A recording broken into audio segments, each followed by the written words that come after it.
let's start at the beginning. At what point did you realize that maybe Zane was a little different than the so-called normal folks? And when did you raise your eyebrows and say, well, we got to dig in here and see what's going on based on his behavior? At what point of his life? I think that one. Okay. Yeah. Well, technically he got diagnosed when he was 4. We had a lot going on prior to that. I had 2 ill parents with cancer, and I think that was overwhelming. And it wasn't until after they passed that we really started to notice the changes with Zane. And but actually, other people pointed it out to us because I think there was a lot of denial going on. We went to a party, my sister-in-law and her husband, and she had a friend who was an occupational therapist, and he was probably 3 at the time, and she told a few things. And so our sister, well, no, he was close to 4. She called us and said there may be something going on, but we really didn't notice it until much later. Don't you agree? Yeah, definitely. It was easy to explain away certain things. You know, he was an only child. Right. He might be slow to talk because he's got 2 parents that are keyed in to, you know, his needs or his wants. So, like I said, it's really easy to explain away, and really not knowing any autistic individuals in our family either. So then there was that. And so, yeah, it seemed like just other people were picking up on, wasn't hitting certain milestones. So because he started off talking, and then it seemed like it began to regress. So, like I said, when my sister had that party, and she had a friend who was the occupational therapist who would work with children on the spectrum, just kind of say, hey, could you just observe my nephew? And she saw and just kind of kept her eye on him there, and certain markers that she saw. And I had a lot of guilt for a long time because I felt like I should have noticed it sooner, but we had a lot going on. We were taking care of 2 terminally ill parents. The big aha moment for me was I was picking Zane up from daycare The same day. one morning. And it was that time where all the parents come pick their kids up, and you see these 2, 3, 4-year-old kids. They're just running around, being 2, 3, 4-year-old kids, and it's just, you know, just the high energy. And I was just dumbstruck that my son was over in a corner, just quietly putting Lego blocks in a straight line. To fast forward a little bit, when did you discover his incredible talent and gift for music? Wow. You had an aha moment with that too, right? He has. Yeah. He has one of the biggest stories. So It's funny. he had already kind of demonstrated an ability to hear music and enjoy music. With the trumpet. He played trumpet first. Okay. And the school he was going to was starting a little band of some sort, and he wanted to participate. So we just did it because, well, he wants to participate. That's great. So we, went to the music store, bought him a little used trumpet. Figured he'd blow on it for a little while, and it would collect dust somewhere. Right. But he got to be pretty good at it. So then he said he wanted a guitar. So got him a guitar.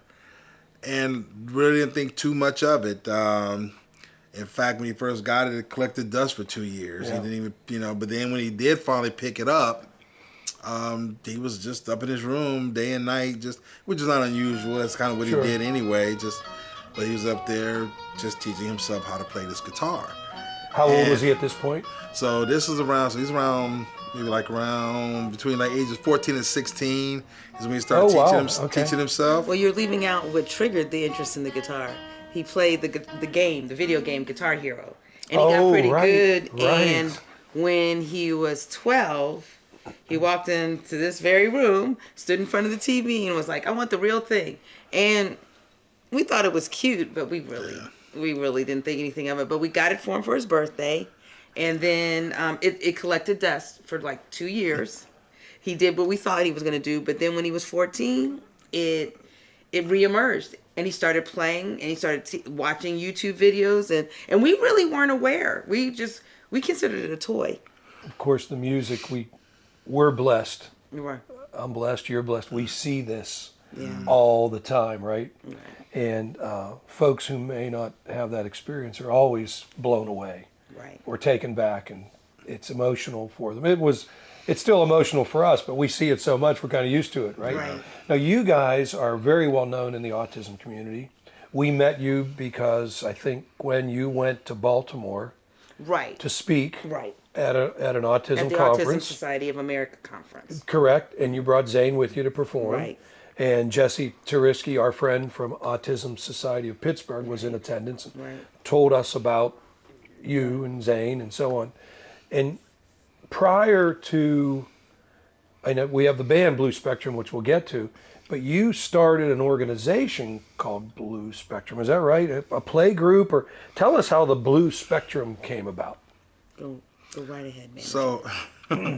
So Blue Spectrum, the band, it started as Blue Spectrum, the Autistic Teen Play Date. Okay. That's really what it was. Right. It was just trying to create an atmosphere for our son to be able to meet, individuals like himself that they had a common interest, which was music, and that could be that conduit that brought them together and spark friendships, Right. spark relationships. The social aspect. That's it. That's really we talk about that's so really much. was what it was about. Yeah. I mean, the first member was a fellow teammate on Zane's Special Olympics team.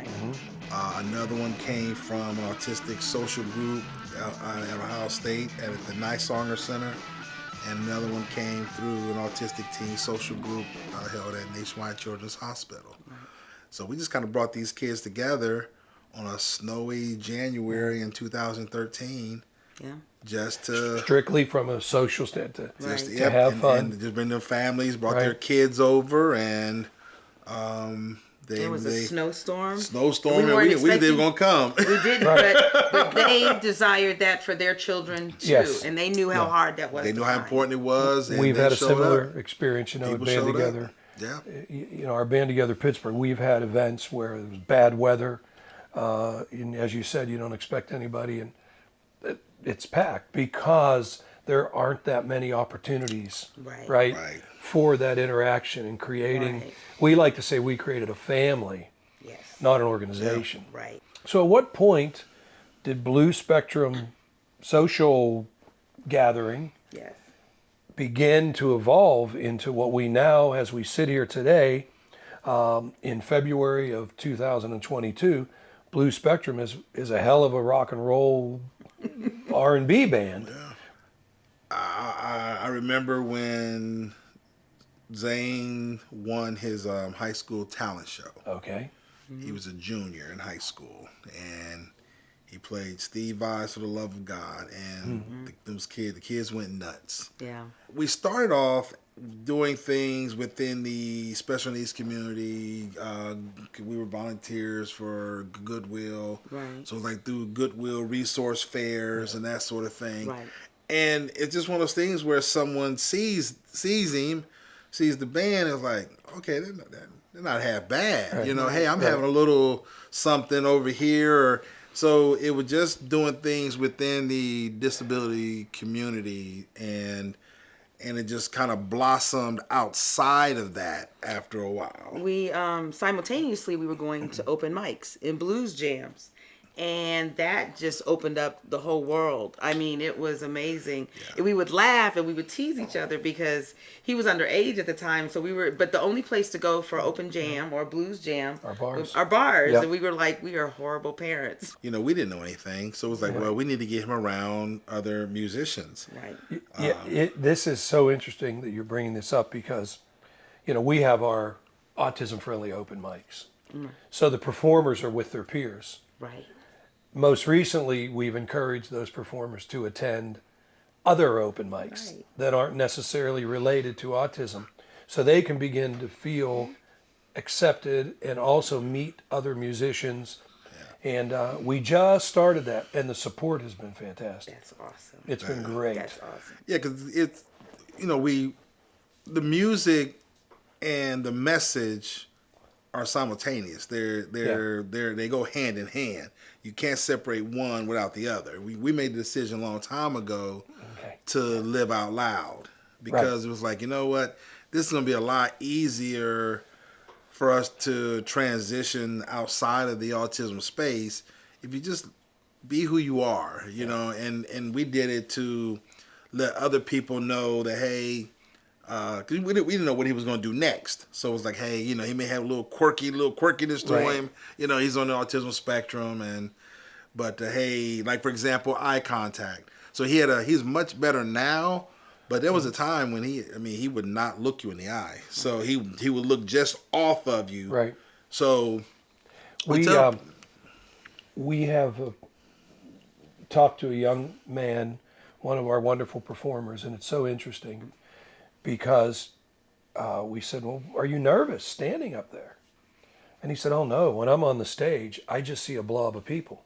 Mm-hmm. But yet when I'm one-on-one, I get scared and I get upset because I have to connect with one person.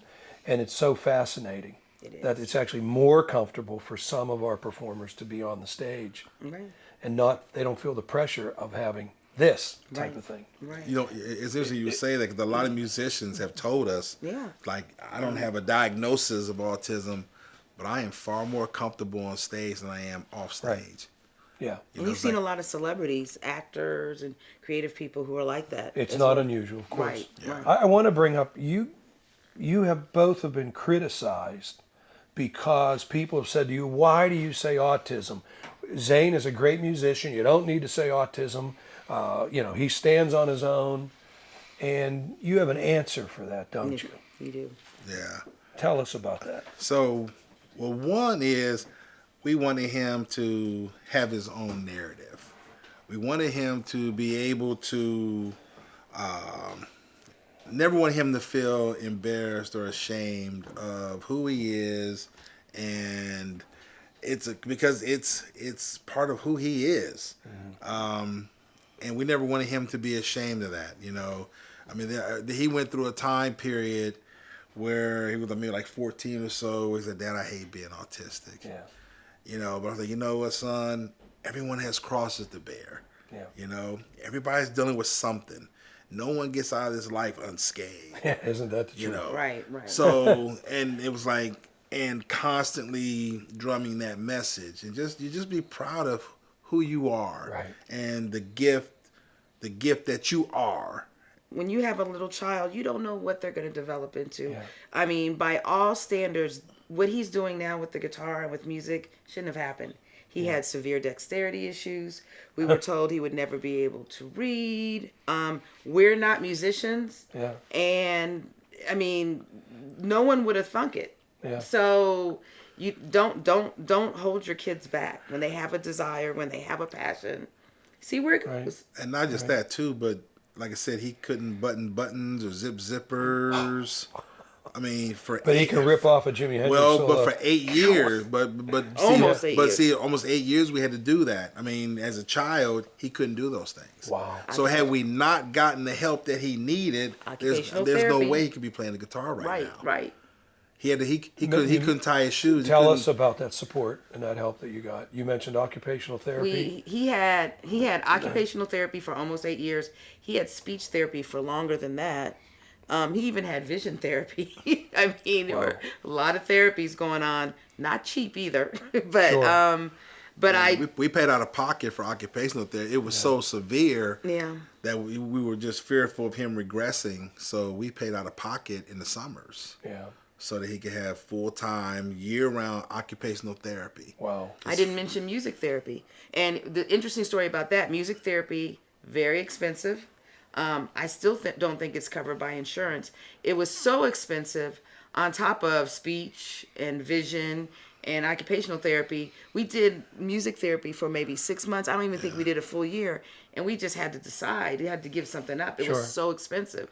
And I often think, what if that laid the foundation for what he's doing now? I mean, we'll never know. Right. And how tragic that a lot of individuals don't get it because it's so expensive Yeah. and it's not covered. I know that we have some really great programs in our Pittsburgh region and Allegheny County. Yeah. Thanks to Jesse's father, Dan Tariski, who is, of course, revered and a pioneer and the founder, amongst other families, of the Autism Society of America. But so many families don't even know where these resources are. Right. They have no idea about these programs, and also we see a lot of families where it's frankly single moms. Yes. This, we don't always get this opportunity where mom and dad are working as a team.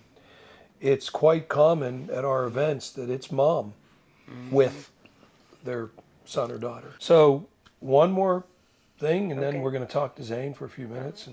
But tell us about Zane. He signed a regional recording deal, right? Yeah. You just got back from Cincinnati with a major concert. Yes. Last year we had you at the Pittsburgh Blues and Roots Festival in a big giant stage in front of a few thousand people. Yes. You're going to be hopefully in the spring. We're going to get you to Pittsburgh at Moondogs for a headline show.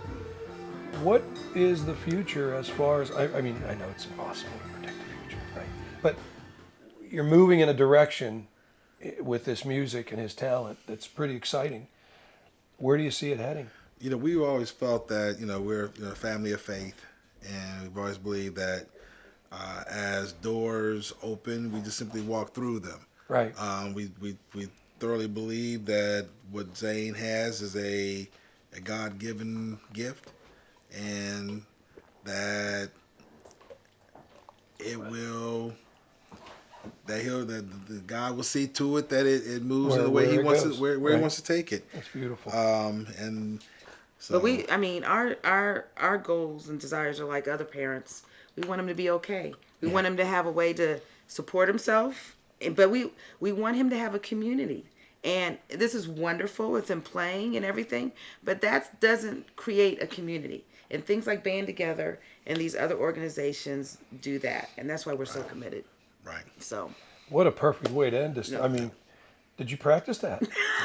I just think about it a lot because it's from my It heart. stays on our mind a lot. Thank Many blessings to you both. Thank you for your friendship. Thank you. Thank you. Yep. No, man, we are thrilled that we know you guys.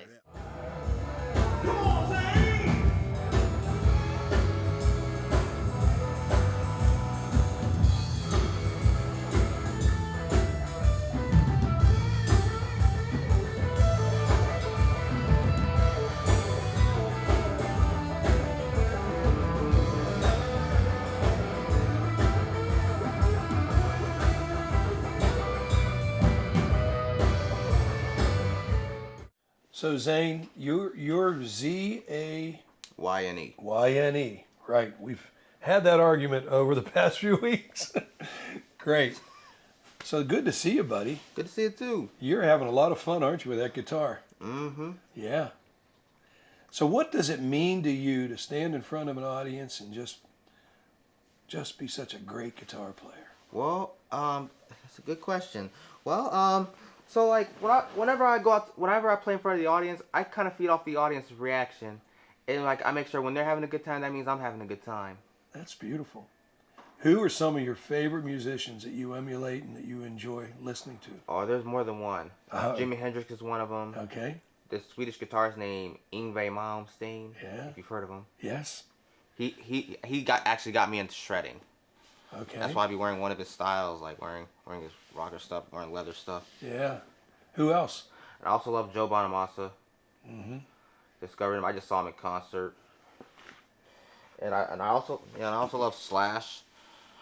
I love Jimmy Page, Eric Clapton, Stevie Ray Vaughan. So you respect all the greats. Yep. I just love those veterans musicians. So do you remember when you first picked up a guitar? Yeah. And when you got started? I remember when I had my first guitar when I was 12 years old, but I kind of wanted to learn it. When I was 11 years old, I discovered like rock music and some distortion and stuff. Uh-huh. Because I love the sound of grunge music. That made me want to play the guitar. But I got that one for my birthday, but when I played on it a little bit, I kind of put it down for a while. And I started playing Guitar Hero when I was 13 and 14. So 2 years later, after I've been collecting dust for years, I picked it back up and just shut myself up in my room, turn off all the lights in my room. I don't want nobody to see me practicing. Right. Because I don't know if I'm gonna sound like crap or nothing. Right. And at that time, you didn't have any formal lessons, right? No, I did not. You were self-taught. Yeah, I was teaching myself like with my perfect pitch. Right. I'm like, cause I just feel like I'm gonna try like how I learned the trumpet. Like I remember these. It's just a trumpet and guitar have different patterns. Right. And when I had dinner with your mom and dad a few months back, they mentioned to us that you have perfect pitch. I do. So tell us what that means for folks that don't understand. This is a long story. This started when I was 16 years old when I Okay. was taking guitar lessons. This guitar teacher of mine hit like some keys on the piano, and I named all the notes right. So like, here's the funny story to this. When he hit two keys, I just named them named the keys that he hit. Like no matter if it was an accord, cause so like, and when he hit 3 keys, and I'm a cat person, but for some reason when he gets those 3 keys and I said the cat distracted me. Sorry about that. I forgot what you were playing. So he let the cat out, so I finally hit 3 notes, and I got them all right. Yeah. And this guitar was kind of amazed, saying, I've heard about this before. Does your son have perfect pitch? Right. And Dad was like, no, Zane ain't perfect. Yeah. I'm like, I feel like he defined it the wrong way. Right. He's like saying, I'm like, there's no such thing as perfect in a human being. Right. Which is kind of true. No, I mean, perfect pitch means like you can repeat a note back. Exactly, when they hit the note. Yeah. And did you study for that, or was it just a gift that you have? For some reason, it was a gift, but I kind of want. I don't know how it's gotten a gift. I'm trying to. That's what people be saying. That's a gift from God. Yeah, it's a blessing. Yeah. I'm like, it didn't feel like a blessing. I'm like, I feel like it just takes just to study it. Like keep studying. Like no matter how many hours it is. Right. That's fantastic. I just keep studying, keep listening to it. I get all the notes right. It's like taking a test. Oh man, tell me about this gig in Cincinnati. This gig That in was Cincinnati, exciting, I huh? had a blast. Yeah. So I was playing. I feel like in a big venue like this, I feel like I had so much energy, and it made me want to play a lot. So like, I saw the audience came up to close to the stage, and I started playing for them. Yeah. Like, and I showed them my gimmicks and stuff. You did the behind the back thing. Yeah, behind the back, I play with my teeth too. Right. Just like Hendrix. And we have footage of all that from last year when you were at the Pittsburgh Blues Roots. Yeah, I had a blast, and like I would love to go back again. Yeah. Well, we're going to get you back to Pittsburgh. We're working on a date where you're Oh, cool. going to have your own headline show. What do you think of that idea? I love that. Yeah. All right, buddy. Well, thank you so much for having us today. We appreciate it. You ready to show us your studio? Oh, absolutely.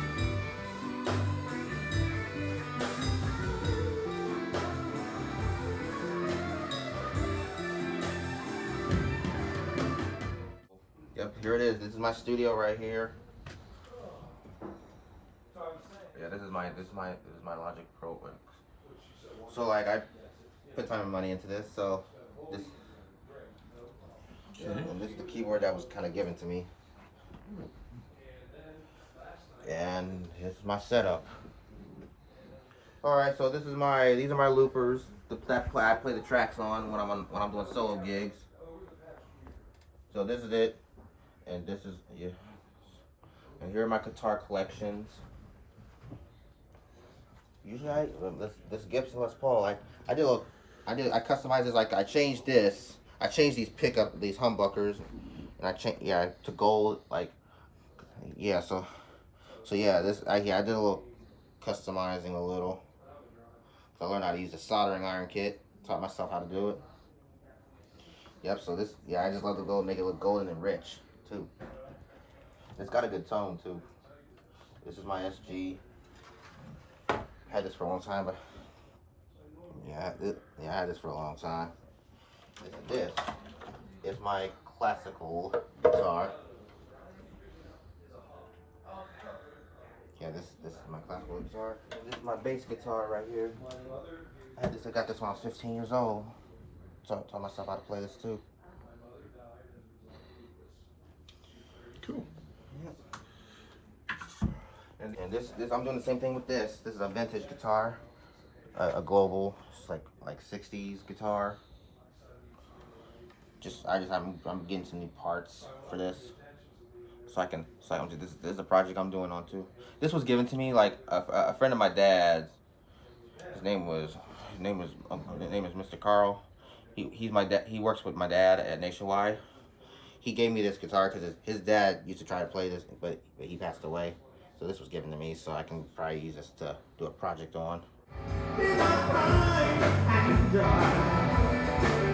my